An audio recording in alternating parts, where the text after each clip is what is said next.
Change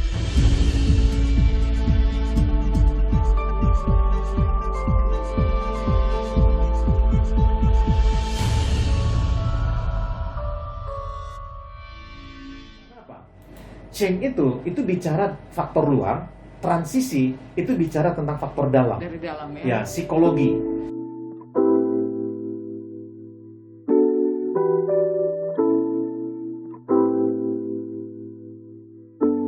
90,4 FM Sonora Medan, sahabat Sonora. Kita masih di Sonora Siang, dan seperti yang sudah saya janjikan sebelumnya, jam 11 hingga 12 kita bakal ngobrol dengan Pak Agustinus Ketaran. Mengenai apa?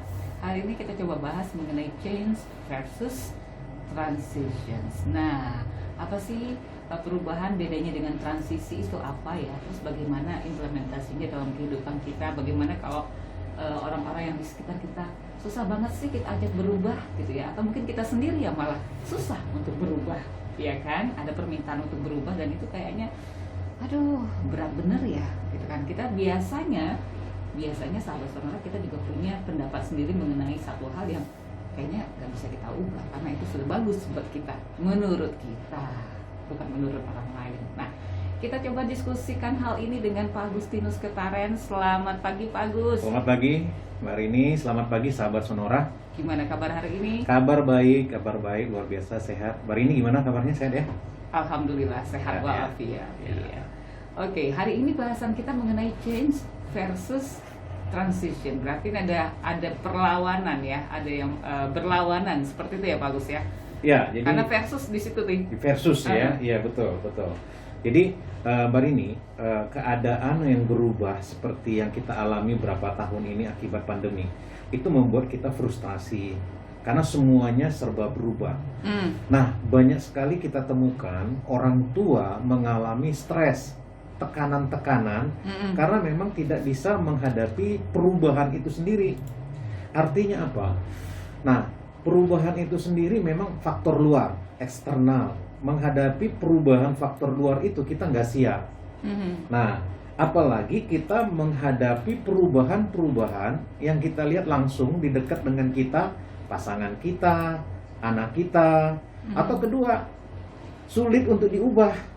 Jadi gampang berubah atau sulit berubah. Kadang-kadang kedua hal ini bisa mengakibatkan tekanan, stres, depresi. Jadi perubahan yang kita lihat secara visual itu perubahan-perubahan yang bersifat eksternal. Nah, kenapa kita fokus kepada yang eksternalnya, secara visualnya itu sendiri? Sementara ada hal-hal sisi lain, yang itu akan kita bahas di sesi berikutnya, transisi atau disebut dengan proses. Karena perubahan itu sendiri yang kita lihat itu adalah hasil.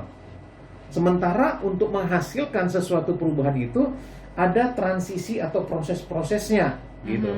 Jadi change itu adalah banyak sekali yang diakibatkan oleh faktor eksternal. Jadi ketidakmampuan kita untuk menghadapi perubahan, baik perubahan itu menurut kita itu baik atau tidak baik, secara cepat beradaptasi, itu mengakibatkan tekanan. Nah makanya hari ini kita lebih mendalami bagaimana kita bisa menikmati masa-masa transisi ini daripada kita melihat hasilnya. Karena kalau kita lihat perubahan berarti itu bicara tentang hasil. Baik perubahannya itu bisa dilihat maupun mungkin kita sedang harapkan. Atau gini, orang tua berharap supaya anaknya berubah. Ya, artinya sudah 1 tahun lebih dia sekolah di rumah tapi tetap sama aja polanya. Nah, artinya kita sedang berhadapan dengan situasi eksternal yang kita nggak bisa ubah, tapi ada yang bisa kita ubah. Apa itu? Pola. Pola asuh, contohnya, Mbak Rini. Jadi kalau misalnya orang tua melihat eksternal perubahan memaksa kita untuk mengubah pola asuh kita, ayo. Contoh, kita menghadapi tekanan karena kita tidak bisa berinteraksi dengan sosial teman-teman kita, orang-orang di sekitar kita. Akibatnya kita di rumah. Anak-anak kita juga begitu. Dia nggak bisa main bola, dia nggak bisa berjumpa dengan temannya di sekolah. Akibatnya mereka mengalami satu tekanan. Kita nggak bisa mengubah kan, yang faktor eksternal pandemik ini. Nah, apa yang kita perlu? Polanya. Jadi, silahkan para orang tua ubah pola asuhmu oleh karena faktor yang nggak bisa kita ubah. Pandemi kan nggak bisa kita ubah, ya PPKM nggak bisa kita ubah. Jadi pisahkan antara yang nggak bisa kita ubah dengan mana yang bisa kita ubah. Nah, kalau saya sebagai orang tua, saya ubah polanya, pola belajar anak saya, pola kita belanja, pola kita berjalan-jalan keluar. Kalau dulu masih bebas kan mau jalan-jalan. Nah, pola-pola ini ya, ini yang perlu kita ubah karena ini adalah wewenang kita para orang tua, papa dan mama. Nah, makanya papa dan mama jangan dulu stres ya. Biasanya kita stres itu karena kita ingin mengubah sesuatu yang nggak bisa kita ubah. Oke. Tapi saya ingat loh, Pak Agus, mengenai tidak bisa dengan belum bisa. Iya, betul. Bukan nggak bisa kita ubah kali Pak ya, belum bisa kita ubah. Belum. Jadi kalau udah belum itu masuk ke nanti tahapan transisi. Transisi. Iya, bagaimana kita belum bisa melihat sesuatu yang kita harapkan. Itu transisi. Dan bagaimana kita bisa menikmati transisi yang seperti itu. Nah, masa-masa penantian yang kalau saya katakan tuh harapan ya. Nah, belum gitu. Nah, ini yang perlu kita pelajari. Tetapi kita harus sadari, mari ini sahabat Sonora, orang tua jangan mengubah sesuatu yang nggak bisa diubah. Tidak bisa diubah. Yang bukan wewenang kita, yang bukan otoritas kita, yang bukan memang jangkauan kita. Oke. Contoh, nih, ini untuk suami istri. Kita mampu nggak mengubah pasangan kita? Mampu sih, mampu ya. Mampu, cuman ada rasa tertekan kayaknya ya. Karena kita lihat bertahun-tahun menikah tidak ada perubahan. Nah, pertanyaan selanjutnya adalah, apakah untuk mengubah pasangan kita, wewenang kita? Kita melakukan bagian kita nih, saya ingin mengubah maunya istri saya seperti ini, seperti ini. Tapi kami udah menikah itu udah berapa tahun, puluhan tahun gitu ya. Kok nggak berubah gitu? Nah, ini yang kita perlu nikmati masa-masa transisi ini. Jadi, pasangan jangan melihat perubahan yang langsung signifikan, walaupun mungkin hasilnya kecil, itu diselebrasikan. Jadi selebrasi yang perlu kita lakukan adalah perubahan-perubahan yang kita lihat ke arah yang baik, walaupun itu sekecil apapun itu dirayakan gitu. Nah, itu untuk pasangan, untuk anak kita juga, itu ke arah yang lebih baik walaupun sekecil. Jadi selebrasi itu mengubah satu transisi di mana kita belum atau menantikan hasilnya, tapi kita bisa menikmatinya. Saya nggak merasa harus berubah karena saya merasa Yeah. yang saya lakukan sudah benar. Iya. Ya kan? Betul. Itu apa sih sebenarnya yang bisa membuat kita sulit untuk berubah? Iya. Sahabat Sonora, kita perlu tahu bahwa tahapan perubahan itu sebenarnya ada banyak ya. Di situ masing-masing kita nanti penekanannya beda-beda. Kenapa Mbak Rini agak sulit di satu sisi berubah hal ini? Kenapa satu sisi yang lain kok teman bisa gampang berubah? Nah, pertama perubahan itu harus terjadi di mindset dulu. Change of mindset. Nah, saya akan beritahu tahapannya. Step bagaimana tahapan perubahan di mindset. Yang pertama itu sangat dipengaruhi dengan talent. Ya, talent. Jadi talent ini adalah bawaan lahir. Yang memang Mbak Rini mungkin kalau bicara tentang itu Mbak Rini lebih smart daripada saya. Kalau saya perlu berkali-kali. Tapi kalau Mbak Rini talentnya itu udah gampang aja. Kan gitu ya. Berarti saya harus berubahnya lebih lama dibandingkan Mbak Rini. Karena itu talent. Saya nggak, talent saya di situ. Bawaan lahir ya? Iya, betul. Yang kedua itu interest. Interest ini juga berdasarkan talenta. Biasanya ketertarikan seseorang itu dipengaruhi dengan bawaan lahirnya tadi. Kenapa Mbak Rini tertarik ya? Atau orang bilang di sini sering tanda kutip olinya lancar ya gitu. Saya juga dibilang begitu gitu. Satu sisi ada teman saya kalau minum kopi pun dia untuk ngomong aja sulit. Nah, saya tertarik memang membuat orang lebih pintar. Ketertarikan saya memang karena talenta yang pertama tadi. Jadi kalau saya sudah tertarik di situ, tahapan saya untuk berubah ke arah situ lebih gampang dibandingkan dengan teman saya yang bukan tertarik di situ. Interest. Jadi interest itu penting. Jadi yang pertama talent, yang kedua interest. Lalu yang ketiga itu willingness. Willingness itu otak kiri. Oke. Willingness ini kemampuan. Prosesnya lebih dalam lagi. Dia harus dipengaruhi dengan logika. Jadi persiapannya, dia kalau nggak willing dengan talentnya, dengan interestnya, dia nggak akan bisa mempersiapkannya. Contoh ya, saya sama istri saya bandingkan aja. Istri saya kalau mempersiapkan segala sesuatu, topiknya itu lama banget gitu, teliti banget. Kalau saya mempersiapkan satu topik itu bisa nanti hanya 2 hari selesai. Karena memang ketertarikan saya dengan bidang tertentu itu, jadi mempersiapkannya itu lebih gampang dibandingkan dengan istri saya yang mungkin ketertarikannya dengan tema itu dia tidak begitu masuk. Meskipun dia sudah hari-hari begitu. Iya. Jadi ada bagian-bagian ini kan lebih dalam lagi. Nah, misalnya gini, bicara tentang pendidikan, saya lebih gampang. Tapi kalau dibandingkan nanti teman saya yang memang bukan orang pendidikan, yang tidak berkecimpung dalam pendidikan, dia untuk mempersiapkannya, willingness-nya tadi, preparation-nya itu lebih lama. Jadi yang pertama tadi talent, yang kedua tadi interest, yang ketiga itu willingness-nya. Ya. Nah, lalu yang keempat itu desire. Hanya melihat topiknya saja udah langsung. Karena memang itu bagiannya. Ada hasrat. Ada hasratnya, desire-nya. Ya. Kemauan yang kuat sekali, bahkan ada tantangan pun bisa dilewatinya, bahkan dilompatinya untuk level berikutnya, desire. Nah, sekarang 1-4 dulu. Ini terjadi di mindset loh. Nah, kalau memang itu adalah talent, kalau itu memang interest-nya, itu lebih gampang berubahnya. Tapi kalau tidak, Oke, kalau kita ngomongin soal pandemi, kita kaitkan ini Pak Agus ya. Segala sesuatu harus bisa, katakanlah seperti mungkin dalam hal pekerjaan. Mindset saya tidak maksudnya ini kayaknya bukan kerjaan saya deh. Tapi mau tidak mau harus dikerjai, harus dikerjakan. Dan itu kan juga tidak kayaknya nggak butuh waktu lama kalau kita mau berubah ya. Seperti itu ya. Betul. Nah, biasanya kalau orang yang mau berubah itu kan tujuannya dulu. Nah, Kalambar ini ada di dalam satu sistem perusahaan yang menyarankan satu pekerjaan yang mungkin kita tidak selama ini kerjakan, ya mungkin oh ini tujuan perusahaan udah tahu. Nah, makanya tujuan daripada satu perubahan itu harus jelas dulu. Ada orang dia digerakkan oleh tujuan, bukan desire-nya ya. Bukan desire-nya gitu.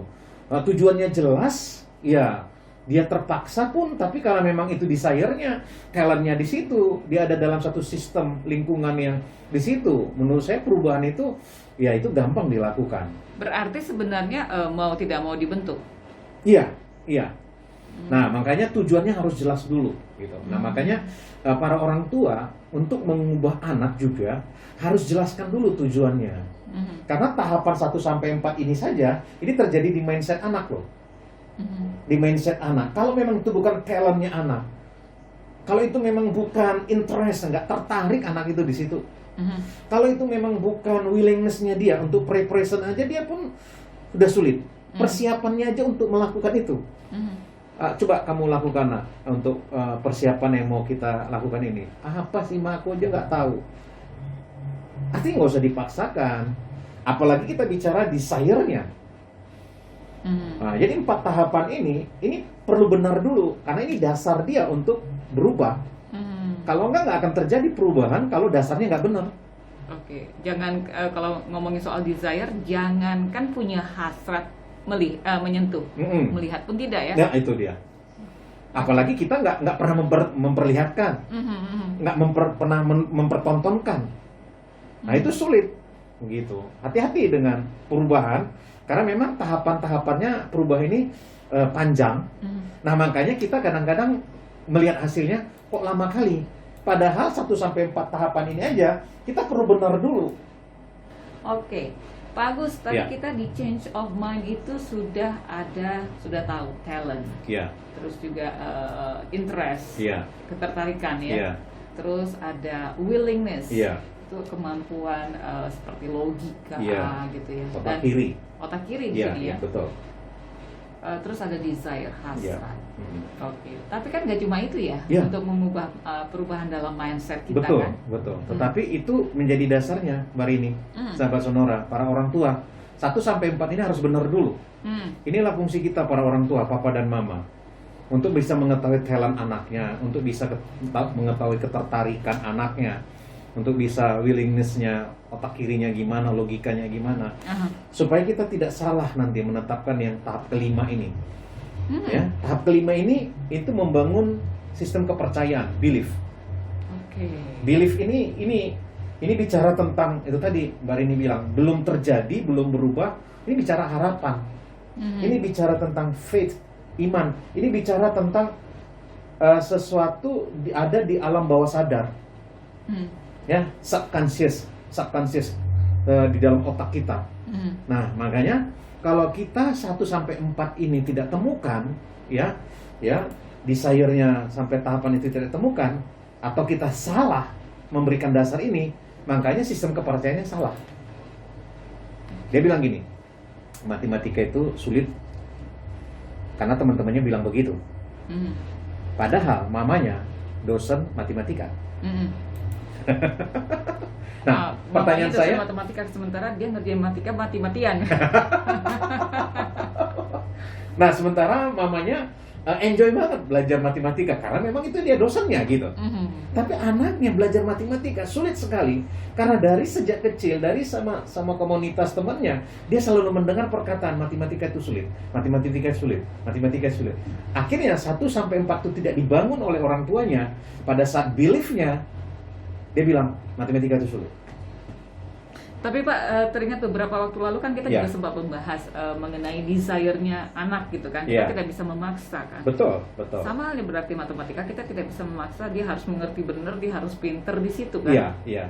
Kita gali apa yang memang menjadi curiosity-nya dia. Iya, betul, betul. Nah, pertanyaan saya kan 1-4-nya ini dulu. Wah ini, kalau memang tadi orang tuanya menyimpulkan bahwa anak saya ini memang tidak senang matematika, bukan karena faktor luar tadi, makanya dia berubah mindsetnya. Kan dia bilang gini tadi, matematika sulit, padahal polanya belum diubah sama orang tuanya. Itu maksud saya. Oke. 1-4 ini orang tuanya belum tahu. Nah, makanya belief-nya salah. Oke. Nah, pertanyaan selanjutnya, nah kalau mamanya bisa dosen matematika, darah matematikanya sebenarnya ada dalam darah anak. Sebenarnya, kalau kita pun nggak bisa ngelihat dari 1 sampai poin 4 ini. Jadi poin 5 itu sangat penting, belief. Yang keenam, Apalagi kalau mamanya itu kalau katanya kepintaran anak itu turunnya dari mama ya. ya, gitu ya. Langsung ngerasa Karena di sini kekuatan wanita ya. Oke, saya bilang oke lah, gitu. Baru yang keenam itu adalah choice, ya, pilihan. Jadi karena belief systemnya dia sudah bilang bahwa itu sulit, nah dia membuat satu pilihan. Pilihan itu ada di logikanya. Ya memang aku nggak mau jurusan matematika karena matematika itu sulit. Nah ingat para orang tua, 1-4 tadi kalau misalnya nggak benar kita membangunnya, nah kita jangan katakan bahwa anak kita ini memang nggak suka matematika. Atau hal-hal yang tadi kita anggap sulit untuk mengubahnya, padahal kita belum maksimal membangun dari 1-4 tadi. Jadi pilihannya bisa salah, choicesnya itu bisa beda, gitu. Pilihan-pilihan mau jurusan IPA, IPS atau mau kuliah di bagian apa. Nah, kan ada 1-4 tadi, beliefnya tadi, baru ke-6 itu choice, pilihannya, baru decisionnya. Decision ini itu otak kanan. Oke. Decision itu yang ke-7, keputusan. Jadi udah dia menentukan pilihan. Nah keputusannya apa? Keputusan itu ada di otak kanan. Jadi para orang tua arahkan anakmu waktu dia mengambil keputusan pakai otak kanannya. Otak kanan itu bicara apa? Menurut kamu menyenangkan nggak matematika itu? Dampak daripada kamu belajar matematika itu ke orang lain apa? Itu otak kanan. Jadi jangan bicara, nanti kalau kamu bisa matematika, uangnya bisa banyak loh. Saya lebih tertarik begitu. Itu kembali ke otak kirinya tadi, gitu. Makanya kita harus menyeimbangkan untuk mindsetnya, tadi kan udah beberapa udah kita libatkan. Otak kirinya itu di willingness, ya. Baru otak kirinya juga tadi dibangun lagi, ya, di logika, choices, waktu dia memilih. Nah, waktu ke 7 step ini, decision, kita pergunakan banyak di otak kanan. Nah, otak kanannya. Jadi kasih relationnya, hubungannya dengan sesama komunitas, terhadap keluarga, dampak hidupnya terhadap lingkungan, gitu. Itu untuk decisionnya. Baru yang ke-8 tuh execution. Oke, eksekusi ya. Ya, dievaluasi jika gagal, ya. Tapi yang benar dulu loh, 1-4-nya tadi, ya belief system-nya udah terbangun, dieksekusi, lalu evaluasi dulu. Ya, kalau gagal, bisa nggak dia melihat kesempatan di dalam kegagalan itu? Bisa dia menerima pelajaran sesuatu dari kegagalan itu? Dia bukan down, tapi waktu kita udah benar menentukan pilihannya tadi, belief-nya tadi, ya, nah kita akan mendapatkan bahwa evaluasi itu walaupun gagal, ya dia kembali kepada step yang kelima, belief-nya itu yang diubah. Nah, belief-nya itu yang diubah nomor 5 tadi. Nah, kalau belief-nya itu bisa berubah bahwa kegagalan itu bagian daripada satu keberhasilan, dia bisa bangkit lagi. Nah, itu execution. Jadi execution itu kita harus mempersiapkan anak kita untuk gagal. Menurut saya, orang tua nggak perlu persiapan waktu anaknya berhasil. Pembelajaran paling banyak kita bagi orang tua adalah waktu anak kita gagal. Kadang-kadang langsung down, dia stres, dia tertekan gitu. Itu terjadi di level nomor 8, execution tadi. Lalu yang ke-9 itu evaluation. Ya, evaluasi kalau memang sudah berhasil, oke, lanjutkan. Yang belumnya mana? Yang terakhir itu terjadilah change of mindset. Perubahan, ya, akibat proses, ya. Prosesnya tadi itu. Nah, jadi para orang tua, sahabat Sonora, jangan kita katakan berubah itu gampang, karena tahapan proses 1-10 ini aja itu bagian-bagian yang harus kita nikmati. Nah, untuk menikmati 1-10 ini, itulah yang saya sebut dengan transition, Proses ya. transisinya. Karena untuk mengubah seseorang itu tahapan 1-10 ini perlu. Kalau pasangan mau diubah, perhatikan 1-10. Jadi nggak gampang. Oke, memang nggak gampang, dan nanti kita masih punya waktu dulu untuk berpikir gampang enggak, gimana caranya, terus gimana kita menikmati transisi ini ya. Ini ada pertanyaan dari 08126372 sekian. Pak Agus, kapan kita bisa memulai anak-anak untuk change of mindset? Mungkin usia kali maksudnya sini Pak ya? Iya. Anak usia berapa sih yang bisa kita ajak untuk change of mindset-nya? Iya. Oke. Ya, bagus sekali pertanyaannya. Change of mindset ini sebenarnya waktu anak tiba di bumi ini juga udah bisa kita pelajari. Kenapa? Dari perilakunya, dari ketertarikannya. Tadi kan ada beberapa tahapan-tahapan yang mulai kita membangun, misalnya talentnya. Biasanya talent itu muncul waktu dia mulai tertarik. Nah, saya gabungkan dengan sesi kita ini. Nah, Ibu, Bapak, waktu kita menunggu perubahan itu, disitulah yang kami sebut dengan transisi, prosesnya. Nah, sebenarnya yang paling mengharukan kalau kita menceritakan tentang prosesnya. Contoh, anak dari mulai di papa, dia bisa berjalan. Itu kan ada prosesnya. Suka duka yang paling banyak kita ceritakan adalah di mana masa-masa prosesnya, masa-masa transisinya, betul ya, Marini ya. Bahkan ada seorang ibu menceritakan sambil menangis, karena waktu menceritakan itu dia ikut. Itu adalah proses menikmati sebenarnya. Jadi keberhasilan hari ini itu karena akibat dari transisi yang kita bisa nikmati. Makanya dia bisa berubah hari ini, itu karena bagian dari transisi yang kita bisa nikmati. Jadi perubahan itu membutuhkan waktu. Transisi itu bisa mungkin lebih lama dibandingkan dengan change itu sendiri. Nah, tadi udah kita katakan, change itu kan terjadi di mindset kita masing-masing. Mindset kita, pikiran kita. Tapi tahapan-tahapannya berapa lamanya? 1-4 itu setiap orang beda-beda. Ya, jadi jangan paksakan anakmu kalau misalnya abangnya itu 1 sampai 4 mungkin cuma 2 tahun, nah kita paksakan anak nomor 2 harus 2 tahun, nggak bisa. Jadi jangan paksakan waktunya, limitednya itu dimasukkan kepada anak yang berikutnya. Itu berbeda. Jadi kan waktu dia itu kita sajikan, memang itu bukan talent dia, bukan bawaan lahir dia, kita membutuhkan waktu lama. Dibandingkan dengan yang tadi, memang itu talent dia memang tertarik. Tapi ibu waktu dia tertarik dengan sesuatu hal, nah itu udah jadi satu bagian dari talent dia. Dia desire di situ, waktu menghadapi tantangan dia bisa melompatinya gitu. Menurut saya, ibu udah berhasil membangun 1-4 itu. Sedini mungkin nih ibu, bapak, untuk mengetahui 1-4 ini. Dan bangun 1-4 ini, step 1-4 ini dengan benar. Karena itu dasar untuk dia bisa membangun sebuah believing, ya, percayaan. Nah, ada lagi pertanyaannya? Oke, anak saya tantrum, tidak bisa dekat dengan orang lain, usia 2 tahun, ngamuk setiap dipegang. Bagaimana mengubah mindsetnya dan pola asuh? Saya Hopeless. Ya, Ya. saya hopeless, Pak. Ya, betul. Apalagi itu di hadapan kita terus-menerus ya, Ibu. Iya. Ya, saya merasakan karena memang sesuatu yang diperhadapkan terus-menerus. Tetapi Ibu jangan fokus kepada itu tadi, hal-hal yang memang membuat Ibu juga stuck, yang membuat Ibu udahlah, hopeless. Jangan.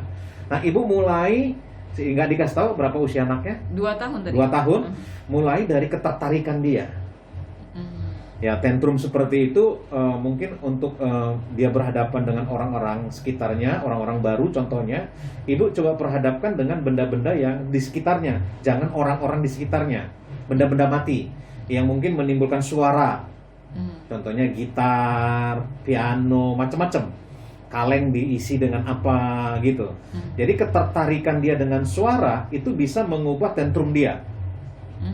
Ya, ini saya hanya prediksi aja karena memang pengalaman aja, tapi perlu dilakukan dengan terapi medis lah. Tetapi kebanyakan waktu anak yang tantrum kepada orang baru atau orang-orang di sekitarnya, biasanya dia tertarik dengan benda-benda di sekitarnya.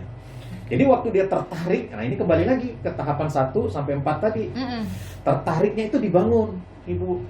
Nah, waktu dia tertarik membangun sesuatu yang desire dalam hatinya, nanti Ibu 2 tahun, 3 tahun, 4 tahun, lama-kelamaan dia asik mengerjakan ketertarikan dengan apa yang ada di sekitarnya.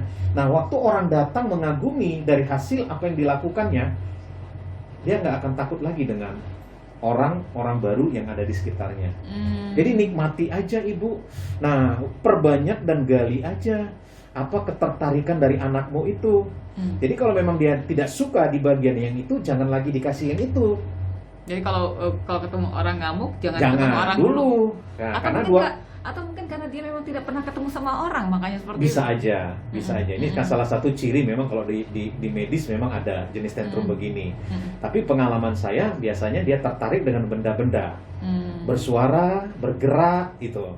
Jadi biarkan dulu dia berjalan dengan ketertarikannya itu.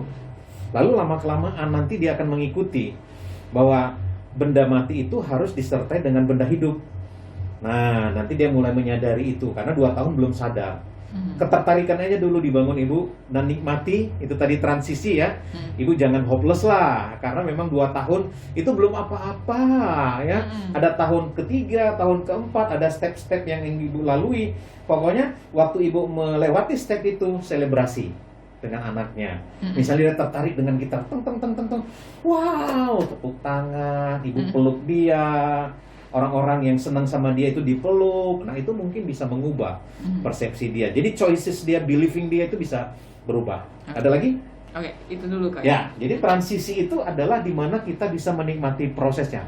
Nah, kalau kita ada di dalam proses, berarti kita juga bisa menghadapi disturbance. Jadi ada gangguan-gangguan. Gangguan-gangguan ini adalah pengalihan yang sering sekali supaya kita nggak bisa menikmati hasil perubahan itu sendiri. Nah, gangguan-gangguan ini yang perlu dikualifikasikan. Gangguan apa yang paling sering sehingga kita tidak bisa menikmati masa-masa transisi itu. Nah, jadi Ibu Bapak kalau misalnya anakmu terganggu dengan perubahan yang sedang kau ajarkan kepada anakmu dalam masa-masa transisi itu, nah mulai dievaluasi satu persatu. Karena apa? Change itu bicara faktor luar, transisi itu bicara tentang faktor dalam. Dari dalam ya. Ya, psikologi, secara psikologinya. Jadi menurut saya sebelum kamu membuat perubahan faktor luar, faktor dalamnya dulu Diperbaiki ya. diperbaiki, internalnya dulu, itulah transisi. Jadi kalau misalnya suasana rumahmu memang membuat boring anak-anakmu, nah faktor dalamnya dulu diubah. Ada siapa di dalam? Benda-benda apa yang dia ada di dalam? Supaya dia tidak langsung mengatakan bahwa PPKM ini membuat saya boring, mah. Menyimpulkan dari faktor luar. Akhirnya dia sulit untuk berubah. Aku nggak bisa belajar seperti ini kalau nggak berinteraksi dengan teman-teman. Memang nggak bisa. Jadi ubah dulu faktor dalamnya. Jadi bangun faktor dalamnya, itulah transisi. Gimana kalau kita nikmati kebersamaan ini, sering masak bersama, nyuci mobil bersama, nyuci motor bersama. Jadi waktu proses transisi itu terjadi, kita bisa menikmatinya. Nah itu kita bisa benar-benar selebrasi. Kita benar-benar merasakan bahwa ya ini memang bagian yang untuk dinikmati. Jadi nggak perlu disingkirkan, ya. Karena waktu kita menghargai transisi, kita akan melihat hasilnya lebih cepat perubahan itu. Oke, saya berarti kesimpulan hari ini perbedaan change dan transisi ini bukan bertolak belakang tapi sejalan ya Pak ya? Betul, betul. Sengaja kita bandingkan supaya kita jangan stres, tertekan. Karena kok belum berubah, kok cepat kali berubah, itu kan kadang stres ya kan? Nah, tapi waktu masa-masa transisi, masa-masa prosesnya, saya nikmati. Nah, jadi sahabat Sonora, change itu adalah hasil akhir yang akan kita capai, tapi sering sekali karena faktor luar. Yang pertama yang harus kita lakukan, bagaimana kita bisa menikmati di masa-masa transisi. Ini bisa diubah, bisa. Secara psikologi bisa diubah. Bagaimana menemukan talent anak kita, bagaimana kita bisa menemukan ketertarikan pasangan kita lakukan sama-sama dulu.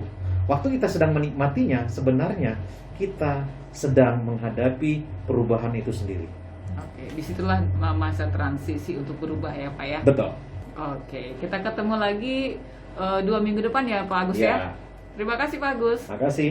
Terima kasih juga untuk sahabat Sonora yang sudah bergabung bersama kami di Sonora Siang Women and Parenting untuk hari ini di hari Rabu 15 September 2021.